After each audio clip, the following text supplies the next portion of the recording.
2025년 7월 11일 새벽입니다. 오늘 본문은 어제 본문과 같습니다. 시편 1절에서 11절입니다.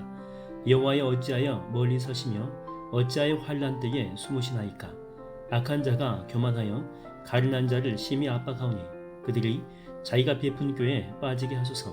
악인은 그의 마음에 욕심을 자랑하며 탐욕을 부리는 자는 여호와를 배반하여 멸시하나이다. 악인은 그의 교만한 얼굴로 말하기를 여호와께서 이를 감찰하지 아니하신다 하며 그의 모든 사상에 하나님이 없다 하나이다. 4절까지만 보겠습니다. 하나님 말씀을 증거하겠습니다. 어제부터 우리가 이제 악인의 특징, 불신자의 특징을 살펴보고 있죠. 오늘 이렇게 살펴볼 불신자의 특징 가운데 하나가 뭐냐면, 아까 마지막에 읽었던 4절입니다. 바로 악인은, 불신자는 그의 모든 사상에 하나님이 없다, 하나님이 없는 것처럼 살아간다라고 하는 것이죠. 불신자들이 그렇게 사는 것은 너무나도 당연합니다. 없다고 믿기 때문에 삶도 그렇게 살아가는 거죠. 그런데 문제는 뭐냐면 예수님을 믿는다라고 하는 사람들, 말로는 믿는다라고 하지만은 하나님이 없는 것처럼 사는 그리스도인이 있다. 바로 거기에 이제 문제가 있다라고 하는 것입니다. 여러분, 이스라엘의 초대 왕인 사울을 세우신 분은 누굽니까? 바로 하나님이십니다. 그는 하나님을 믿는 사람이었고 한때 신실한 신앙인이었습니다. 그리고 정말 신앙인처럼 살아왔죠. 그런데 그의 삶을 보게 되면 마치 하나님 없이 살아가는 것처럼 살아가는 그런 모습이 너무나도 많다는 것입니다. 하나님이 기름 부어 세운 두 번째 종인 이 다윗을 죽이려고 하고 살인자가 되려고 하는 거죠. 또 예배는 사무엘이 집례를 해야 돼요. 그런데 아무나 하면 어떠냐고. 그래서 대충 때우는 식으로 자기가 이렇게 집례를 해버립니다. 또 말년이는 어떻습니까? 무당한테 찾아갑니다. 그래서 자기 인생에 대해서 어떻게 될지 질문을 하는 것입니다. 어제 제가 이제 전직 무당 집사님 댁에 신방간 이야기를 하지 않았습니까? 근데 이제 예배 후에 이런저런 이야기를 하면서 그분이 이제 자기 정체를 드러냈잖아요. 전직 무당이라고. 근데 자기 주 종목을 이야기하는데 뭐냐면 꿈 해몽이 자기의 주 종목이었대요. 그래서 웬만한 꿈 같은 경우는 다 이제 맞췄다라고 해요. 근데 이제 이 말을 듣고 함께 가는 권사님 한 분이 어제 자기가 꿈 꿨다고 하면서 혹시 이 꿈 뭐냐고 아냐고 이렇게 물어보는 거예요. 그랬더니 또 옆에 있는 권사님 한 분도 우리가 예배를 참 은혜롭게 드렸잖아요.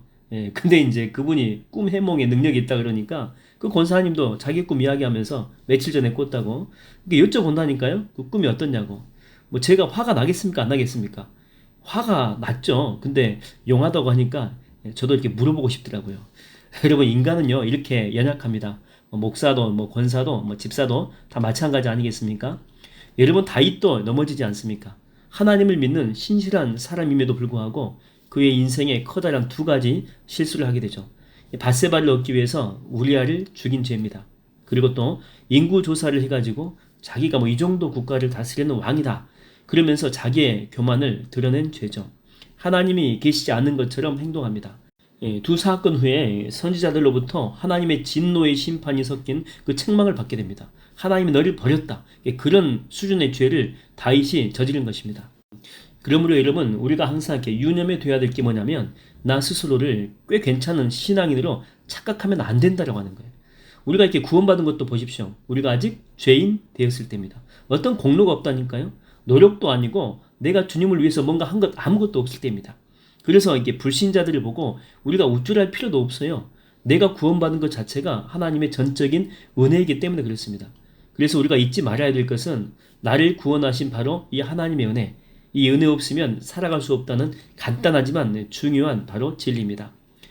지난번에 몇 달 전인데 최재빈 의사 선생님 아시죠? 이 선생님하고 제가 이제 식사를 같이 했는데 그 자기 딸이 이제 그런 고백을 하더래요.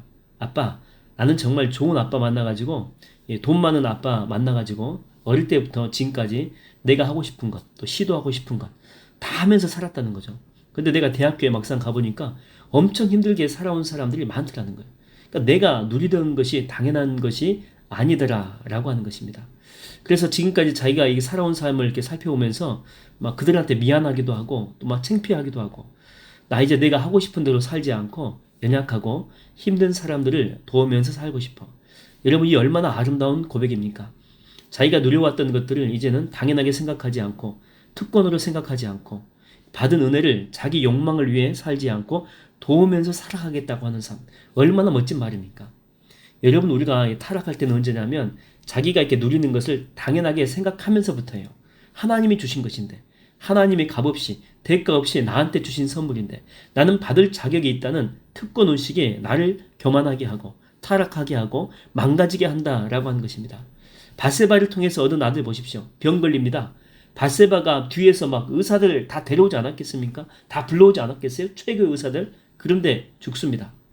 여러분, 하나님께서 은혜를 거두면은요, 일국의 왕도 안 돼요. 별별 방법을 써도 해결 못합니다. 인구 조사 후에 보세요. 그렇게 사람 많다라고 떵떵거렸는데 3일간의 전염병으로 인구 7만이 죽어나갑니다. 요즘으로 하면은요, 작은 시단위 하나가 순식간에 없어진 거예요. 그러니까 하나님의 은혜를 거두게 되면 내가 가진 것, 나의 자랑거리, 물거품처럼 전부 다 사라진다라고 하는 것입니다. 저는 여러분들이 그래서 죽을 때까지 이런 하나님의 은혜의식을 잊지 않았으면 좋겠어요. 이 모든 것은 다 하나님께로부터 온다. 하나님의 은혜 아니면 나는 살 수 없다. 주님의 은혜가 나를 살게 한다. 그래서 오늘도 겸손하게 여러분 하나님의 은혜를 구하십시오. 또 주님만 붙드십시오. 그렇게 살 때 오늘도 겸손하게 지혜로운 삶을 행할 줄로 믿습니다.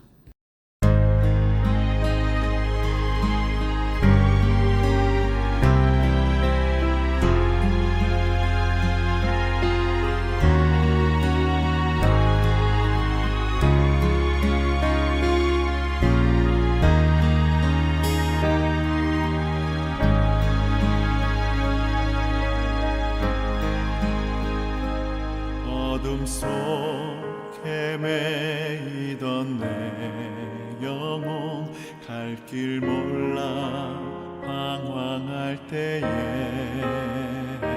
주의 십자가 영광의 그 빛이 나를 향해 비추어 주셨네.